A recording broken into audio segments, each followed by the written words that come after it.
Ερωτικό μου τραγούδι.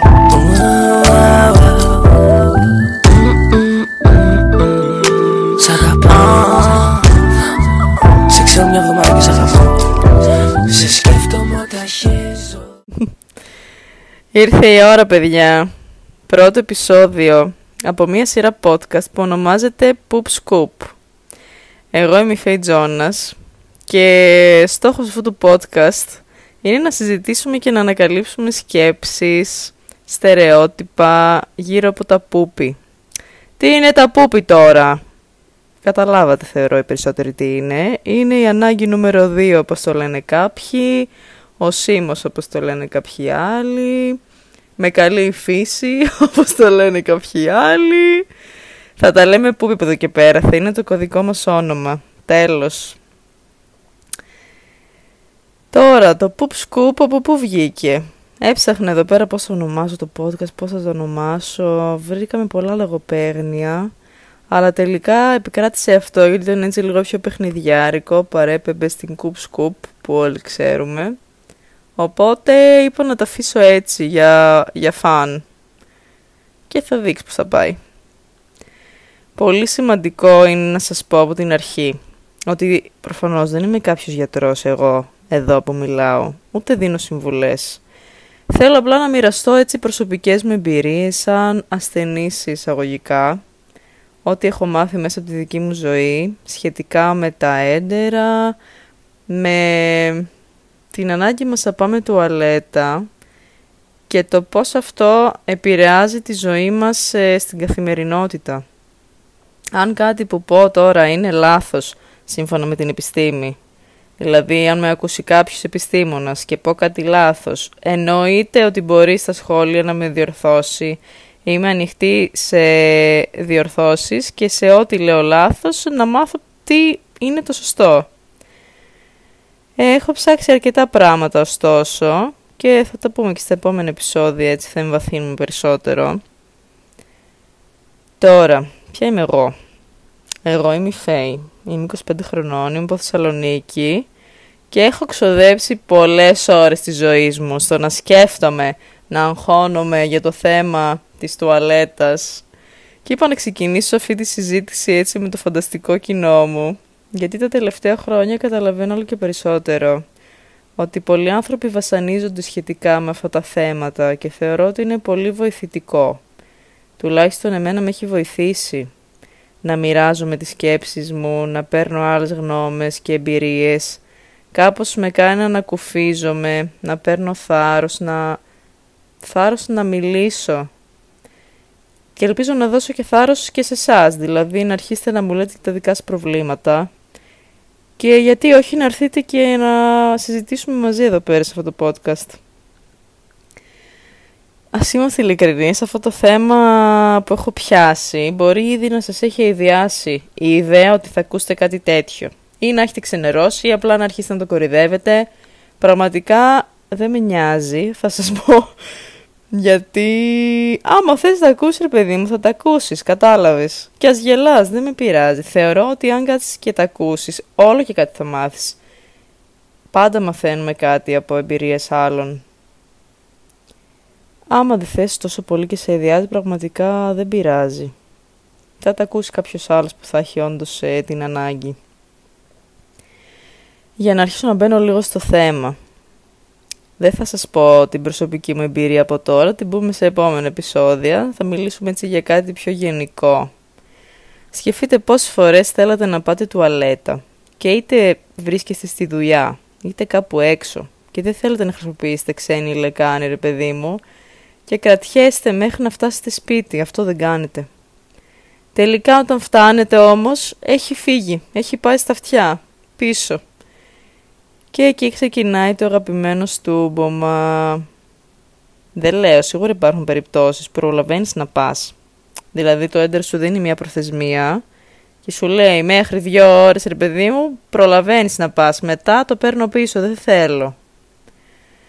Διάβασα σε ένα άρθρο ότι μετά από 6 ώρες το σώμα σου αρχίζει και επιδρά στα λεγόμενα κόπρανα, έτσι να το πούμε και επιστημονικά. Μπορεί να εξαφανίσει λοιπόν στις 6 ώρες το σώμα σου την ανάγκη για να πας τουαλέτα και να την ξεχάσει. Και εκεί ξεκινάει η λεγόμενη δυσκυλιότητα. Αφού του έχουν περάσει 6 ώρες, φτάνουμε και στις 12 ώρες και δεν έχεις πάει ρε παιδί μου τουαλέτα, αρχίζει η κοιλιά σου και διωγγώνεται. Έχεις σίγουρα νιώσει την αίσθηση, να μην μπορείς να τη ρουφήξεις την κοιλιά μέσα με τίποτα, να σε σπρώχνει, να σε πρίζει προς τα έξω, να θέλει να φύγει το έντερο έξω για να λέει βοήθεια.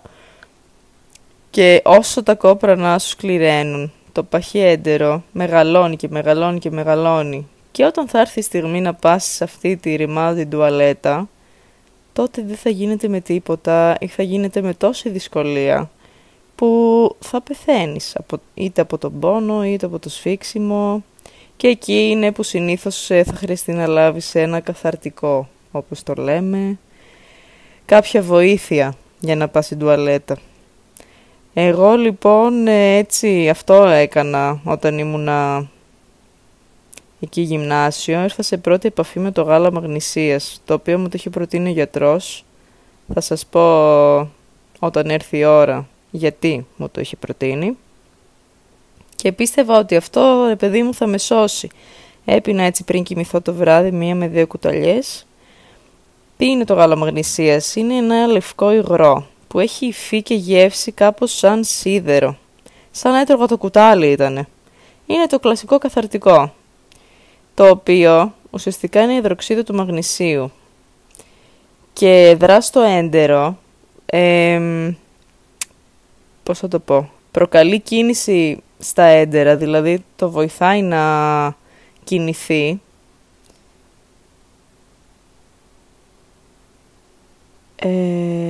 αντλώντας νερό στο έντερο. Αντλεί νερό στο έντερο. Συγγνώμη για την παύση. Και μου είναι τόσο περίεργο να μιλάω μόνη μου, είναι τέλειο παιδιά. Κάθομαι εδώ πέρα στο σαλόνι, είναι η τέλεια ώρα, 7 η ώρα που πέφτει ο ήλιος τέλεια μέσα στο σαλόνι. Έχω και την Ντέζη εδώ δίπλα, τη γατούλα, και είμαστε πολύ ωραία μόνες μας. Συνεχίζω για το γάλα μαγνησίας. Αντλεί νερό στο έντερο, οπότε έτσι λίγο υγραίνει για να μπορέσεις να πας τουαλέτα. Προφανώς όταν πας μετά είναι έτσι πολύ πιο νερουλά τα πούπι σου. Αλλά το θέμα ποιο είναι? Ότι δεν μπορείς να πηγαίνεις μόνο με γάλα μαγνησίας στην τουαλέτα. Δηλαδή τι, εγώ θα λέω στο εντερό μου κάθε φορά που θέλει να πάει, όχι δεν θα πας τώρα, θα κρατηθείς και θα σου δώσω εγώ μετά γάλα μαγνησίας να πας. Έτσι δεν γίνεται. Η υπερβολική χρήση που λες σίγουρα θα σου δημιουργήσει προβλήματα όπως διάρρεια, αφυδάτωση, ανισορροπίες στα μέταλλα του σώματος, γιατί θα έχεις πολύ ψηλό μαγνήσιο. Επίσης προφανώς αυτό το παίρνουμε σίγουρα με την σύνταγη γιατρού, έτσι, ο γιατρός θα στο δώσει, δεν πας απλά μόνος σου να το πάρεις. Μπορεί να είσαι αλλεργικός, μπορεί σύμφωνα με το ιστορικό σου κάτι να μην ταιριάζει, να μην κάνει να το πάρεις, ή να παίρνεις άλλα φάρμακα και να μην ταιριάζει. Θυμάμαι τότε που το έπαιρνα αυτό, παιδιά, είχα μια κολλητή, εισαγωγικά πάντα, κολλητή, στο γυμνάσιο που μου έλεγε «Η Φέη πίνει καθαρτικό, λες και είναι 80χρονος παππούς, χαχαχα». Δηλαδή, πείτε μου τώρα, πώς θα μη θέλω να κρύβομαι μετά από αυτό, πώς θα θέλω να μιλήσω για το πρόβλημά μου. Είναι ή δεν είναι τραύμα? Άσε πω, γενικά δεν μιλούσα. Εγώ ένα χαχαχα έλεγα, σιγά μην έφερνα αντίρρηση σε κανέναν τότε. Και επανέρχομαι στο θέμα μας. Πόσες φορές έχετε πάει έξω σε μαγαζί, ειδικά, καλά, όταν έχουμε φάει μόλις, πας να φας φαγητό έξω και σου έρχεται κατευθείαν τουαλέτα, που να πω σε παρένθεση ότι αυτό είναι μια ένδειξη καλής λειτουργίας εντέρου, το να τρως και να πηγαίνεις κατευθείαν. Και αυτός είναι ένας λόγος που τρώω και πάντα σπίτι μου. Προσπαθώ, γιατί αν είμαι έξω δεν θέλω να πάω σε εξωτερική τουαλέτα. Και πες ότι είσαι έξω στο μαγαζί και δεν μπορείς να πας στην εξωτερική τουαλέτα. Και γιατί να μην μπορείς να πας? Πες μου, γιατί να μην μπορείς να πας? Εμένα εδώ πέρα ο φίλος μου, δεν θα πω όνομα, οι περισσότεροι το ξέρουν. Ο number one πούπι φίλος μου πηγαίνει, παιδιά, τουαλέτη σε μαγαζί και σε 2 λεπτά με το ρολόι έχει επιστρέψει με ένα βλέμμα θριάμβου και με μένα να θέλω να κλάψω, γιατί από ζήλια τον ζηλεύω πάρα πολύ για αυτό το πράγμα που κάνει. Είναι σαν να έχει πάει για κατούριμα. Δηλαδή, πώς το κάνετε αυτό, ρε φίλε? Και θα σας πω γιατί δεν μπορώ να πάω κι εγώ. Μα μου λέει, πάνε κι εσύ. Γιατί δεν μπορώ να πάω? Και έχω σκεφτεί οι λόγοι που δεν μπορώ να πάω. Είναι προφανώς νούμερο ένας λόγος ότι ξέρουμε όλοι προφανώς αηδιάζουμε να πάμε έξω. Εντάξει, δεν είναι καθαρά, δεν είναι όπως στο σπίτι μας. Θα βάλεις 100 χαρτιά, θα πατήσεις πάνω στη λεκάνη, κάτι θα κάνεις. Το κυριότερο θέμα μου είναι η ντροπή. Το ότι θα σκεφτώ ότι κάποιος βρίσκεται έξω από την πόρτα και θα περιμένει ή ότι θα με ακούει. Δηλαδή δεν μπορώ να ζήσω και κανείς να μην είναι απ' έξω. Άμα μπω και σκέφτομαι ότι αχ, τώρα μπορεί να έρθει κάποιος. Αχ, θα έρθει κάποιος τώρα, θα δεις, θα έρθει κάποιος. Δεν πρόκειται να γίνει κάτι. Έχω προσπαθήσει άπειρες φορές. Και ξέρετε, θα σας πω, το υπογράφω αυτό, βάζω και σφραγίδα, ότι αν δεν είσαι 100% χαλαρός, δεν θα γίνει τίποτα. Δεν θα βγει. Το εγγυώμαι. Και μετά έρχεται το αναγκαστικό κράτημα, παύλα στούμπομα που είπαμε και προηγουμένως. Πραγματικά, το θέμα της τουαλέτας έξω είναι κάτι που το έχω βάλει στόχο στη ζωή μου να το πετύχω. Δεν γίνεται να με νικάει. Δηλαδή, εντάξει, σκέφτομαι ότι όταν καταλαβαίνω, π.χ. ότι ο προηγούμενος πήγε νούμερο 2, πούπι, στην τουαλέτα. Πες ότι περιμένω στην τουαλέτα και βλέπω εγώ τον προηγούμενο να είναι μέσα. Θα τον κορυδέψω? Όχι. Ούτε θα νιώσω άβολα. Δηλαδή, ίσα ίσα θα πω, ναι ρε φίλε, μπράβο. Εντάξει, εκτός αν βρωμάει πάρα πολύ, αλλά αυτό ξέρουμε όλη τη λύση. Πατάς κατευθείαν καζανάκι και γίνονται όλα μια χαρά. Εντάξει, εκτός αν είσαι σε μια χάλια κατάσταση. Αλλά και πάλι, τουαλέτα είναι, ο λόγος της αυτός είναι. Για να πας στην ανάγκη σου. Δηλαδή, γιατί να σκεφτώ ότι θα με κοροϊδέψουν, αφού εγώ δεν θα τους κορόιδευα. Ίσα ίσα τους θαυμάζω. Όλα ψυχολογικά είναι. Μην μιλήσω για σχολή που είχαμε 8 ώρες κράτημα και πόσο πρίξιμο να μην μπορώ να σταθώ όρθια, ούτε αέρα να βγάλω, ούτε τίποτα. Και το πρόβλημα, ξέρεις ποιο είναι? Ότι δεν μπορώ να σκεφτώ κάτι άλλο από αυτό εκείνη τη στιγμή. Δηλαδή, σκέψου ότι είσαι μια παρέα και θες να πας στο τουαλέτα και κρατιέσαι και μιλάνε οι άλλοι και ό,τι και λένε, από το ένα αυτή μπαίνει, από το άλλο βγαίνει. Γιατί το μόνο που σκέφτεσαι είναι η τουαλέτα. Προσπαθώ να συνδεθώ εκείνη τη στιγμή με το έντερό μου για να του πω, χαλάρωσε, το έχεις, θα περιμένεις 2 ώρες να φτάσουμε σπίτι και τότε θα πας. Το έχεις.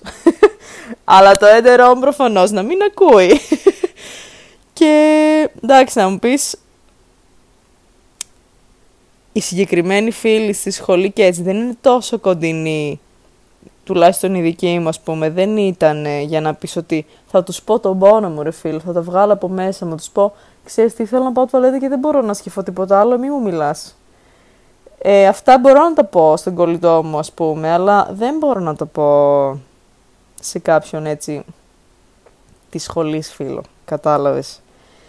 Και να ντρέπεσαι, ρε φίλε, και εντάξει, όταν εγώ συγκεκριμένα σκέφτομαι αυτά τα πράγματα, παίρνω και ένα συγκεκριμένο βλέμμα, που αυτό το βλέμμα το έχουν μάθει πλέον οι κοντινοί μου άνθρωποι και καταλαβαίνουν. Λέει, εντάξει, τώρα σκέφτεται τα έντερα, δεν σκέφτεται κάτι άλλο, έχει πρόβλημα.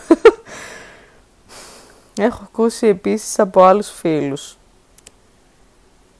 ότι παιδιά μπορούν και κρατιούνται όλη μέρα και είναι μια χαρά. Τώρα αυτό δηλαδή δεν ξέρω αν είναι αλήθεια, αν ισχύει και αν είναι όντως μετά μια χαρά ή δεν έχουν σκεφτεί ότι αυτό τους δημιουργεί πρόβλημα. Δηλαδή, το να είμαστε έξω και να μου λέει ο άλλος «Αχ, τώρα θέλω σίμω».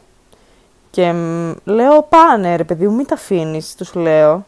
Και μου λέει «Όχι, όχι, μια χαρά είμαι, θα τα κρατήσω και θα πάω μετά». Και λέω «Α, δηλαδή μπορείς να πας μετά και να είσαι μια χαρά». Και λέει «Ναι, γιατί?» Και το κάνουν αυτό όλη τους τη ζωή. Πώς γίνεται να μην τους πειράζει? Είναι θαύματα της φύσης, θεωρώ, αυτοί οι άνθρωποι. Τους ζηλεύω πολύ αυτούς τους ανθρώπους που έτσι το έχουν με την τουαλέτα. Είναι κάτι που δεν σκέφτονται μες στη μέρα. Θέλω να μου πούν το μυστικό τους. Έτσι θα έπρεπε να είμαστε όλοι μας κανονικά. Το άγχος μου φταίει, η κληρονομικότητα, η διατροφή. Το φύλο, η ηλικία είναι ένα μίξ όλων αυτών. Ακόμα και η περιοχή που μένεις, το νερό που πίνεις, παίζει σημαντικό ρόλο. Αυτά θα συζητήσουμε σίγουρα περαιτέρω στα επόμενα επεισόδια. Αυτά ήθελα σήμερα να πω. Δεν σας έδωσα κάποια λύση σε αυτό το θέμα, είναι η αλήθεια. Αλλά οι λύσεις θα έρθουν με τον καιρό. Τώρα ήθελα απλά να μοιραστώ λίγο το πρόβλημα, έτσι το καθημερινό που έχουμε όλοι, και να μείνω σε αυτή την αρχή. Έχω φτάσει στο 15 λεπτό, οπότε θέλω έτσι να μένουν μικρά τα επεισόδια για να μην βαριέστε κιόλας.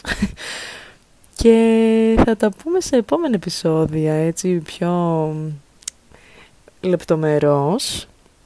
Μην με ξεχάσετε. Θα σας περιμένω να με περιμένετε. Φιλάκια πολλά, να προσέχετε. Και καλά πούπι. Μουά, φιλιά.